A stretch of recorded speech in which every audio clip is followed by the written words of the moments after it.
Yes, you clicked on this video because you want to try to make your own temperature blanket this year. You may be feeling a little bit overwhelmed with the idea, maybe you just learned about the concept, or you've attempted a temperature blanket in the past. Whatever it is, you are in the right place if you want to learn how to make your very own temperature blanket. I made my very first one last year. I learned so much, so in today's video, I'm going to be sharing all the things that I learned making my temperature blanket, as well as exactly how to plan one out and make one for yourself. I'm going to be including how many chains I did to start. I'm going to include the stitch that I chose to do, and also how to go over and pick your colors and make a key like this one. So if that interests you, just keep on watching. Hey makers, welcome back to my channel. I love that you're here with me today. I love that we get to chat about the temperature blanket. If you're new here, my name is Camryn, and I usually make content about growing your handmade business, primarily selling at craft shows. Kind of my thing.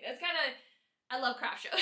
But I've been working on this personal project for the last year, and I've been getting so many questions over on Instagram. And by the way, if we're not friends on Instagram yet, we should be friends over there, because I literally post daily over there a ton of behind the scenes of me working on not only my projects that I do for my business, but also personal projects like the temperature blanket. So what I did was I shared a lot of behind the scenes of my temperature blanket this last year, and I have gotten so many questions. So in today's video, I'm going to be answering all of those frequently asked questions, as well as giving you a tutorial on how to make your very own temperature blanket for this new upcoming year. I'm so excited for you. Who else is pumped to make a temperature blanket? Go ahead and comment down below if you've attempted one before, if this is going to be your first blanket. I would love to chat with you in the comment section down below. All right, well, I think we are ready to get started. Now, I'm actually going to share not only how to make it, like how much to chain, what stitch to use, but I'm also going to be walking you through picking out colors and getting a good plan so that you actually finish your blanket. I think that is the number one thing that I hear makers do, is they buy all the supplies and they get all ready and they go to sit down and do their blanket, and maybe they do it for a couple weeks or maybe even a couple months, but then they get behind. So I'm going to be sharing with you lots of tips and tricks that I learned over this last year of doing my first temperature blanket that are definitely going to help you keep on track with yours this year. You can do it. Trust me, if I can finish this, you can do it. You're gonna do it. I trust you. We're gonna do it in today's video. First, let's just go over what a temperature blanket is. A temperature blanket is when you crochet one row every single day for a full year. Yes, there are 365 rows. Well, I'm not done with this technically because we're almost to the end of the year, but there's going to be a total of 365 rows in my blanket, and I crochet one row every single day for the whole year. You can see there's a lot of color transitions going on within my blanket. Well, that is because each row, the color is decided by the temperature of the day. You will come up with your temperature blanket. You're gonna have one of these by the end of this video, so don't even worry about it. We are gonna make one of these in today's video as well. So I went by every 10 degrees. We're gonna go more into detail in a minute, but I went by every 10 degrees here in Spokane, Washington, and I assigned a specific color of this yarn to that temperature. Say yesterday was 42. I went by the highs, and I'll go into more of that as well in this video, but I went by the high. The high for yesterday, let's say, was 42 degrees.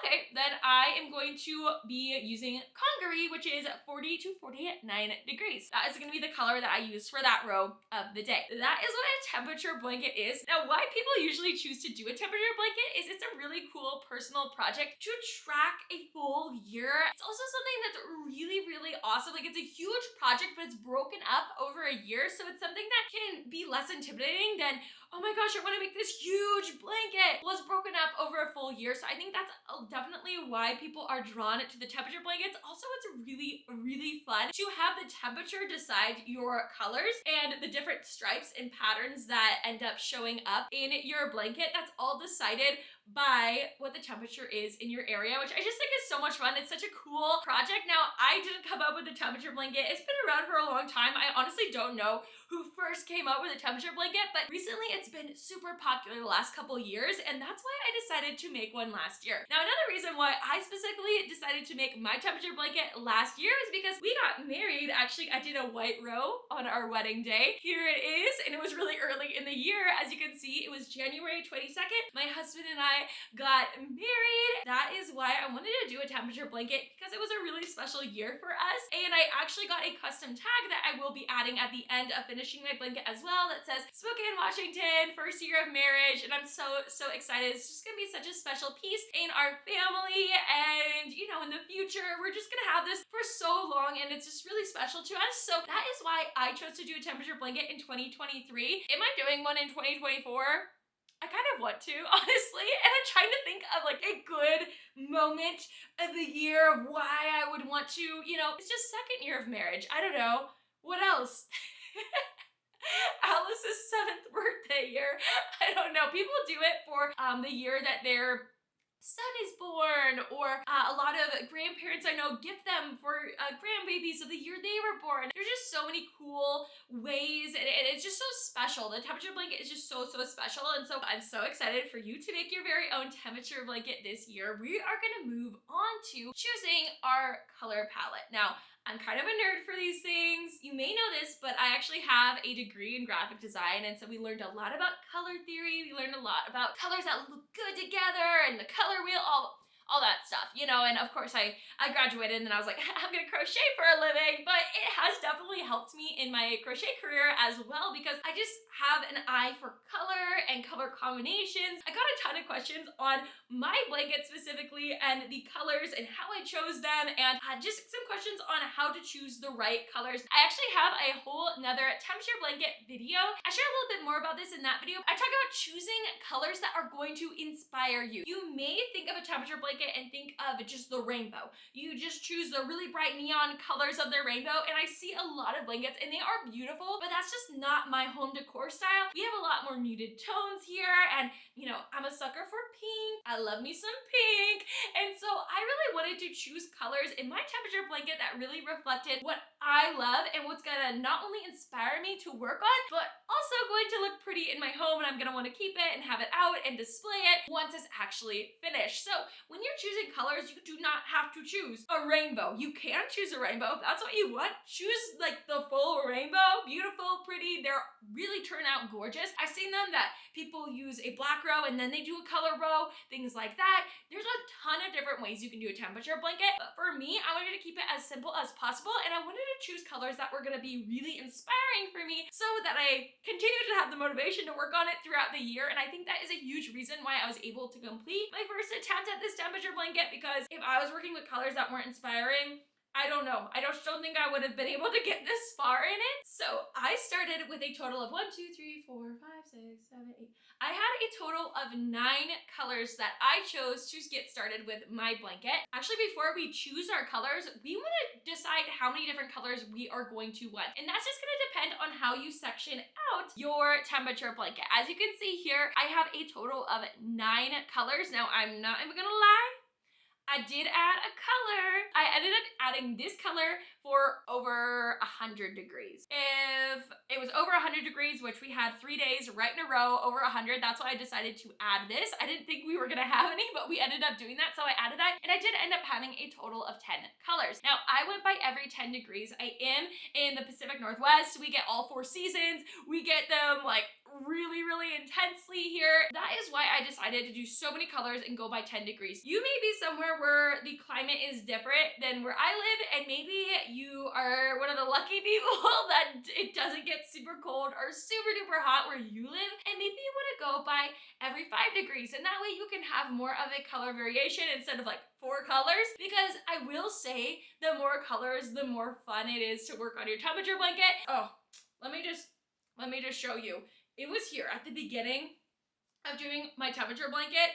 It was like the same, where'd it go? It was the same few, it was like that kind of green and then that kind of blue, and they were so similar, and look how many rows it was of just those. I was kind of getting bored with those, to be honest, and I think it was because they were so similar. That's just something to keep in mind. The more colors you can add, and it's just gonna depend on where your climate and where you live, what your climate is, and how you want to break that up. I think for me, a total of 10 colors was super awesome. It might feel kind of intimidating, like that's a lot of colors to work with. Honestly, I highly suggest doing more rather than just doing 3 or 4, unless you are okay with working with the same colors over and over and over again. Again, this is such a long project. I don't want you to get bored. Switching up colors is a good way to keep things kind of exciting in your blanket, and I love seeing those color changes, and it's just so much fun, so that's what I recommend doing. Feel free, if we live in a similar climate, to just take what I did for my temperature blanket, going by every 10 degrees, or maybe it doesn't get super hot and yours is gonna have more of these colors in it. You can totally do that, or break it up a different way. Break it up by every 8 degrees or every 5 degrees. It's really gonna depend on where you live. If you're anything like me, and it's kind of embarrassing to admit, but I have been like so into the temperature this last year because of my temperature blanket, but years before that, I had no idea that we had so many cold days and so many really hot days. Like, I knew we had those days, but it was interesting being so involved with the temperature this year. And before I started my temperature blanket, I literally had to look up past weather reports here in my area so that I actually had a better understanding of how many colors I would even want to work with. Something I recommend doing is looking up your area and what the temperature are like in your area this past year, and that way you have a better sense of not only how many colors you want to do, but how many skeins of yarn you want to grab to get started with. For me, I grabbed one of each skein, but then I ended up going back and grabbing 2 or 3 skeins more of these cold colors just because I needed to work with those for a few more months in advance. And I talk about this in my other temperature blanket video. Being overly prepared is super great for keeping up on your temperature blanket. So highly recommend doing that and just kind of checking what it was last year and knowing what to look for. I don't know. Maybe that was just me. I was just like super unaware, and yeah, I would check the weather before going outside just to see what my outfit would be. Like, do I need a jacket? But I wasn't super invested in the temperature like this year. I'm very into it. I like look ahead and be like, oh, do I get to use a pink today? Or will I be able to use a pink this week? And so it's kind of funny how invested I am in the temperature now. But anyways, now that you've decided how you're gonna break up your temperature blanket, how many different colors of yarn you want to use in your blanket, you want to decide your color palette. You want to choose colors that are going to inspire you. You want colors that are going to look good in your home. Yes, of course, but we also want to find colors that look pretty next to each other, you know? So you may go and be like, I love this yellow, I love this green, I love this blue, and you grab all of them and you put them out together and you go, oh, this kind of looks like garbage. Like, I don't want this in my home. I don't know what is going on. Okay, here is my tip for you. You're going to want a few neutrals in there if you don't want so many different colors going on. Again, this is totally up to you. If you really like the rainbow look and you want a bunch of colors going on, you can totally do that. But if you want to have something a little bit more soft and neutral, kind of the route I went, you're going to want some neutrally typed colors and more muted tones. That's kind of my suggestion. I did end up going for a pop, something very contrasted for the really cold days. And again, I did end up adding this contrasted color as a pop for the really hot days. That's something that I wanted to do just so on my blanket you could really see, oh, that was a really hot day, or that was a really cold week, you know? And I really love that. I actually have only had to use this color once, and I don't think I'll have to use it again. So I don't know, we will see. And again, I am going off the highs of every day as well, so keep that in mind when you're creating your temperature key. What I did is I went to Joann's and I looked at the colors in person. Now, I know not all of us can do this depending on where we live, but if you are able to go in person to choose your colors, this is going to help you so much with deciding your palette. I'm going to be sharing in the description box all of the colors that I use. So if you just want to snag the same colors I use, I do not, you know, I don't mind at all. Like, I'm sharing them for you. Go ahead and grab them. But if you want to come up with your own palette and you're just really stressing out, first of all, don't stress out. I'm only saying this because I stressed out about mine. I'm a perfectionist. Even on personal projects like this, it has to be perfect. You know what? This is a fun project, so have fun with it, choosing your colors. And what I decided on doing was I laid everything out in my cart. I brought Peyton with me and I kept setting them next to each other. Okay. So you have to keep in mind that this color is never really gonna be directly against this color unless you live somewhere where it really is just, I don't know where you would live if it was one day over 100 degrees and then one day under 20 degrees Fahrenheit, but I don't know. I know where I lived, okay, these colors are probably gonna all be next to each other at one point or another. Okay, these colors are all gonna be next to each other. These colors down here are all gonna be next to each other at one point or another. So that is what you wanna do. You wanna lay them out by temperature because you know that these colors are gonna be next to each other more often than this would be next to this. Now, in my temperature blanket, there was kind of some random days where it was a little bit like that, but it was totally fine. For the majority, you just wanna see what they're gonna look like next to each other in a row like this. But on top of that, you wanna make sure that like this blue doesn't completely clash. Like if I had a really similar blue down here, things like that. So you want enough variety in them, and that is a tricky part if you're going for muted tones, because finding variety within the muted tones can be kind of hard. Even here, my kind of greeny blue and my blue, those ones are very similar, and it's gonna be harder to tell on camera, but in person, you can tell the difference a bit more. On camera, it doesn't pick it up as much, and honestly, I think that's enough different for me. If that's gonna bug you or you're gonna get bored working with two similar colors, keep that in mind as well. Now, when you're choosing your colors, I really recommend going in person. I went to Joann's, I laid them all out in my cart, I kind of rearranged them. Like I started putting this color next to this color just to see what it would look like. I started kind of doing that down here. Okay, is this color gonna look too harsh? Okay, well, you know, last year we only had 4 days with that, so it's not even gonna be that much of the blanket, and so that's just something to keep in mind, and that's why doing your research on the past weather is gonna help as well. Part of it is just having fun with it because you don't get to decide what color you work with every day. The weather decides that for you. So I don't know, have fun with it. You're not gonna be able to decide if that color is ever gonna be next to that color. Your weather in your area is gonna decide that for you. I try to choose a palette with, this is my biggest hack, with choosing a palette really with anything, include neutrals in there because it's just gonna make everything more cohesive. We have a couple of neutrals here. We have this kind of light brown, and then we have this brown, and here are some neutrals too where we have two different colors of gray. So really, if we take away these like take away these and these, the other colors, those are really the only colors that I have. These are very neutral, you know, and so I feel like that's just something to keep in mind. If you can incorporate some neutrals in there, it's gonna help not overwhelm your eyes when you're working with a temperature blanket if you're going for a more muted look. Now, if you want to go for every color is like neon, that's super fun too. So just do whatever you want to do, but if you are a little bit more, have my style and want to do more muted and you want to play around with your different color combinations, I highly recommend incorporating some neutrals in there. It's gonna make your blanket look a lot more cohesive. I really think that it brings together, see those neutrals, it's really bringing together these cool tones with the more warm tones. That's what I highly suggest doing. By the way, I have not weaved in all of my ends on this blanket yet. Ignore that, that's not part of the blanket. Anyone else just wait to weave in their ends until the very last moment and it's just a lot?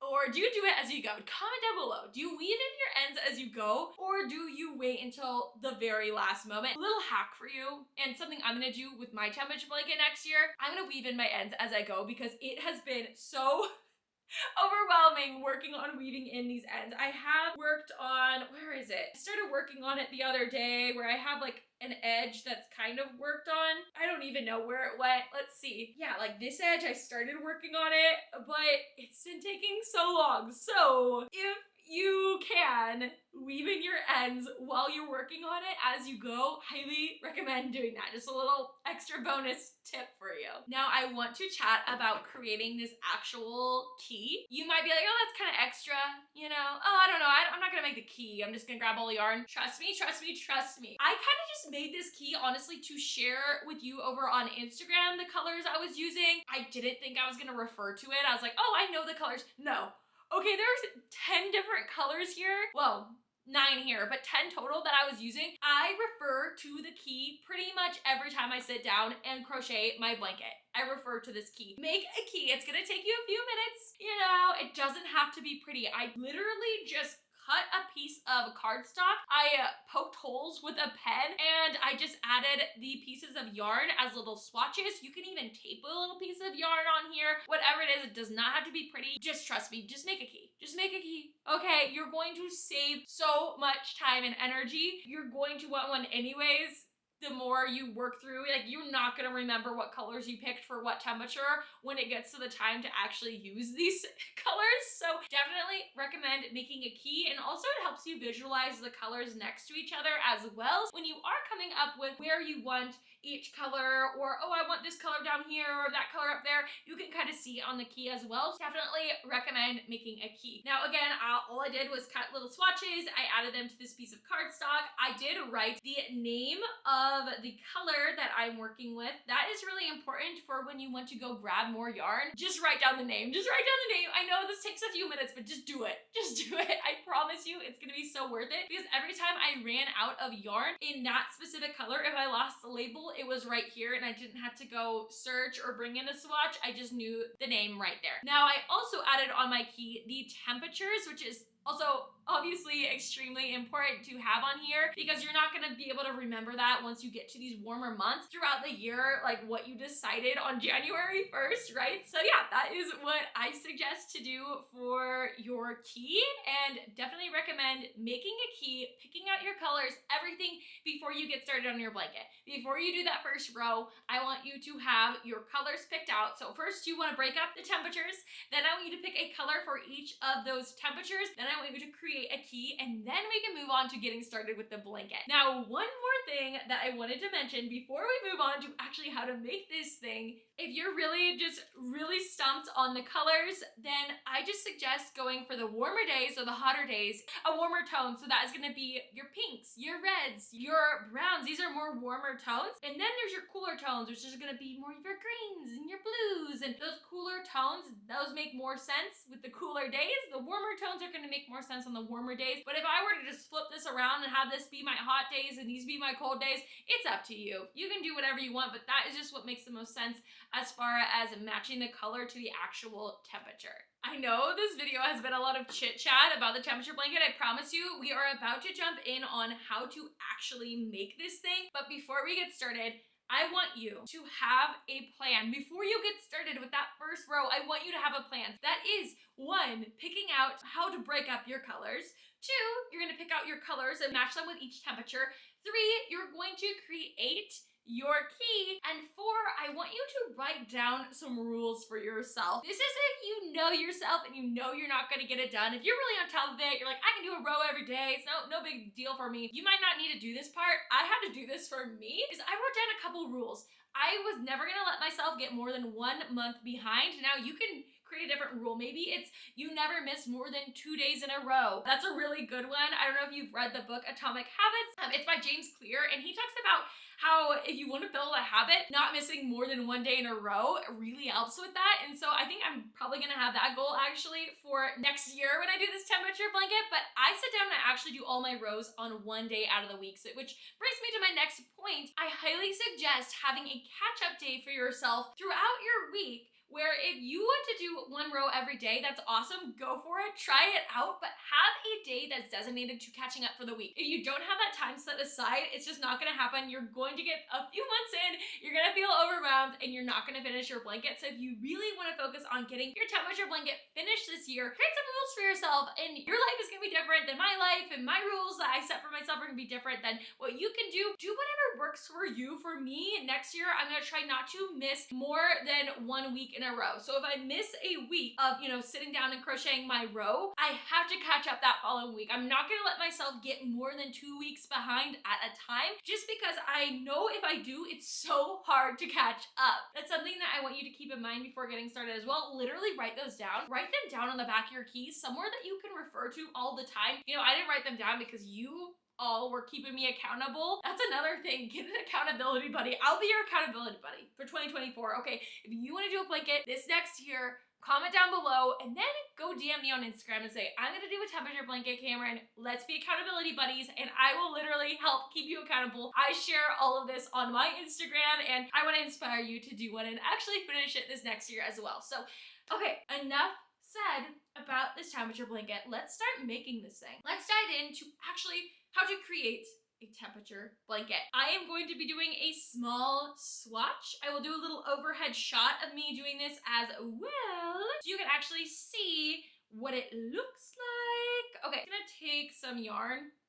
I'm gonna take this yarn. So we're to the point in the video where I'm gonna go over exactly the materials that I used, the chain that I used, and the stitch that I used, okay? So the first thing is I used the Heartland yarn from Lion brand. These are the colors that I used, plus this purple, which I will link all of these in the description box down below if you want to snag my same colors. The Heartland yarn, I chose this yarn because it's super duper soft. Any worsted weight yarn will work for your temperature blanket, so whatever you have available to you, if you have Heartland yarn, I highly suggest it because it's super soft and super cozy. And that was another thing. I wanted to have a blanket that I actually wanted to cozy up under and not one that just sat there and I didn't want to actually touch because it wasn't so cozy and soft. So that is why I chose the Heartland yarn.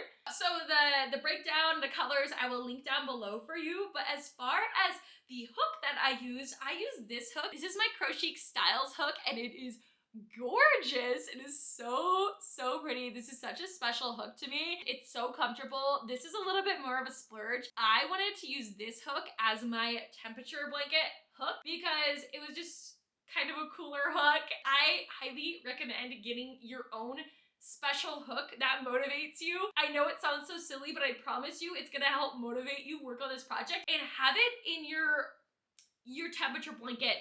I call it my little temperature blanket box, bucket, kit, whatever you want to call it. I keep my key in there. I keep a pair of just like really cheap scissors that I have laying around. I always keep that in there so I don't have to go around my house, find that crochet hook that I'm working on another project with, hunt down my key. It's all in here with all of my yarn all of the time with the scissors. Like I highly recommend putting together a little kit like this and having all of that out and keeping your special crochet hook in your kit. This is a 6.5 millimeter hook. That is what I use with my temperature blanket. So that's the yarn I used. Those are the colors I chose. So now that we know all that information, we are going to move on to the stitch that I am using for my temperature blanket, which is the moss or the linen stitch. It's super pretty. It creates a really pretty transition from row to row. And I'm going to show you with a little overhead shot exactly how I like to do my moss stitch. So I'm going to demonstrate exactly how to do the first chain, how to work into that first chain, and then how each row is going to look continuously over and over again for your temperature blanket. So I'm going to jump into that part of the video right now to show you exactly how to work up this specific stitch that I did in my temperature blanket and your temperature blanket this next year. Okay, let's do it. So I've got my yarn here, I've got my crochet hook, and we're gonna start with a slip knot, of course, leaving a long enough tail that you can weave that in at the end or do it as you're crocheting. So what we're gonna do is we are going to start with a chain of 250. Now, I am not starting my new blanket, so I'm gonna start with a chain of 15, but if you are starting your blanket, start with a total of 250 chains. Okay, so I did my chain of 15. Again, start with a chain of 250, and we are going to start by working a single crochet in the third loop from the hooks. This is our first chain. Here's our second chain. Here's our third chain. So the third chain from our hook, we are going to work a single crochet. So insert our hook, pull up a loop, yarn over, and pull through both those loops on your hook. Now we're going to chain one. We're not going to be working into this next stitch. We're going to skip that stitch and work into the next stitch with a single crochet. So inserting your hook, pulling up a loop, yarning over, and pulling through both on your hook.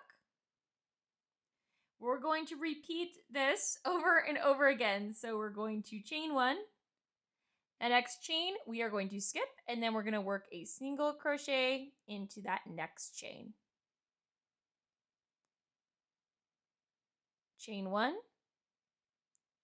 skip the next chain, work a single crochet in the next chain. We're going to work this all the way across our first row. When we get to the end, I just chained one. I'm going to skip that next chain. Then I'm going to work a single crochet in this last chain. And you just completed your first row of your temperature blanket. The first one is a little bit trickier just because we're working into that initial chain, that foundation chain, but now we're gonna be working in rows, and we're just gonna be working back into the previous row, and it is so easy. You will get so used to doing this stitch. It's so fun. I really, really love this stitch. I'm not even bored of it after doing it for a year. It's so beautiful. It works up quick, and I'm gonna show you exactly how to work back into this row. But first, we are going to switch colors because I wanna show you how I've switched colors on the temperature blanket. So I'm actually gonna take out this last stitch because I'm gonna show you how to switch colors while you're working on that last stitch. These colors would probably never be next to each other, but just for the sake of this little tutorial, I'm going to show you how to switch colors with something that's kind of a contrast to it. So what you do is you hold your next color in your hand, and as you're working into that last stitch, the single crochet, you pull up your first loop. Now you have those 2 on your hook. To finish the stitch, we are going to pull up our new color. I'm just gonna pull tightly on the tails and make sure that we're picking up our working yarn and not working with the tail of the new color. But there we have it, our new color that is pulled up. So at the end of your row, or I guess the beginning of your next row, you're going to chain 2. It's important to chain 2 because that first stitch we're actually going to skip, and we're going to start working in that chain 1 space right here. That's that chain 1 space in between the single crochets from the previous row. We're going to work a single crochet in between in that chain 1 space. So we did that single crochet. Now we're going to chain 1, just like our first row. This is what we're going to do for the rest of the blanket. Chain 1, skip the next single crochet in that chain 1 space. We are going to work a single crochet. Chain 1, skip that next single crochet, work your next single crochet in that chain 1 space of the previous row. After that, remember to chain 1. Now this chain 1 here, that is what you're going to be working into the next row, in the third row. That is the space that we're leaving. So pretty much just remembering that you're always working your single crochets in the chain 1 space of the previous row. As you can see here, this is the chain 1 space of the next row, and that's where you'd be working in that next row. And the single crochets, as you can see, it creates this really pretty stitch, and the colors are so pretty together. That's why I love this stitch. But we are going to single crochet, chain 1, single crochet, chain 1. Here we are getting to the end, that final little bit here, chains that we had left on that initial chain, but you work into there, your last single crochet, and then you chain 2 before turning. Remember to chain 2 because that first chain is technically like your turning chain, and then the second chain is the chain that's going to sit on top or over this first single crochet or your last single crochet from the last row. So now we're going to work a single crochet. Sometimes you don't have to. Actually, a lot of the time you don't have to change colors day to day, and so you just keep that same color on your hook. And here I am working that third row across here. Single crochet, chain 1, single crochet, chain 1. That last one, we have our single crochet here. That last one on the left of that single crochet is that chain 2 from the beginning of the last row, and we're going to work this single crochet right there. Awesome, you chain 2, you flip, and you work those rows over and over and over again. I really love how it looks when you change colors. I also love that it looks pretty on both sides. There's not really a right or wrong side, which is super nice when you're working on a project like this. And there's just so many color switches. So yeah, highly recommend this stitch. I hope that tutorial was helpful for learning how to make this stitch and how to do this stitch in your blanket. I will really quickly show you how I've been weaving in the ends of my temperature blanket as well, so you have a better idea on how to do that. So I'm going to fasten off, and I'm going to show you how I weave in these ends.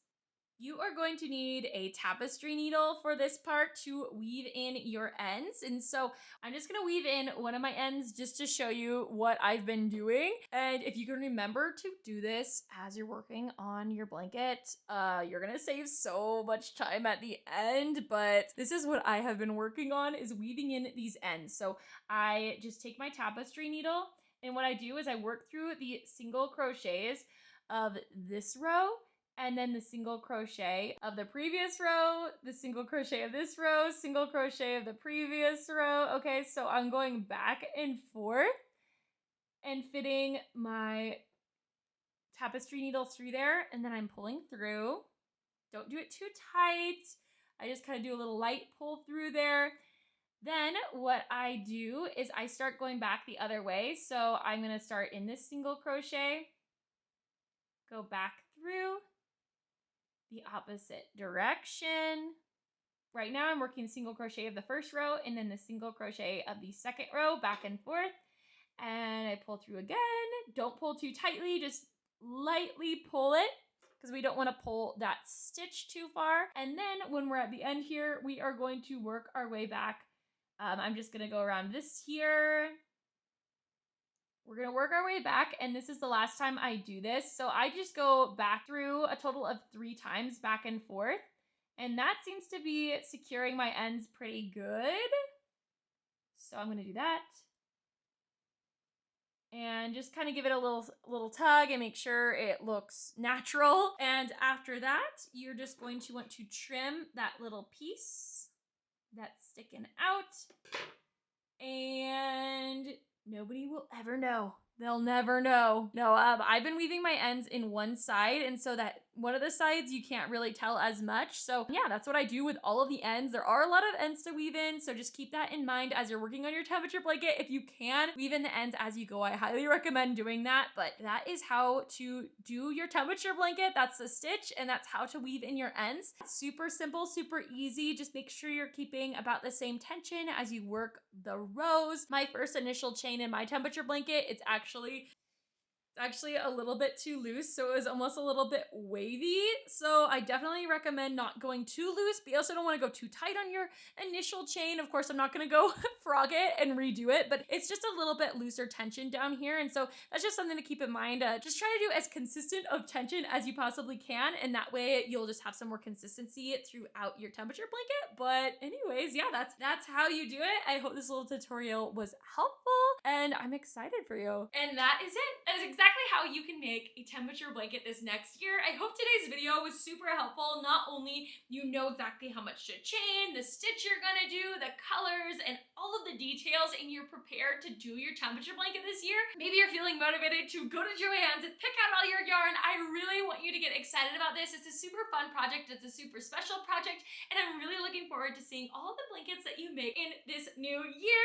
And if you want to keep learning about temperature blankets, I do have another video here on my channel. I'm going to send it to you right here so that you can know if a temperature blanket is even right for you. If you're kind of still on the fence about it, watch this video. I share so many things that I learned over this past year of doing my temperature blanket, including how much it costs and including how long it takes each row to do. Those details are going to be in this video right here. So thank you so much for hanging out with me today. I can't wait to see your temperature blanket. Go ahead and DM me right now and say, I am doing a temperature blanket this year. I need an accountability buddy, and I will be your accountability buddy this year. I can't wait to see all the beautiful things that you make this new year. This is the last video of the year, so I just want to say thanks.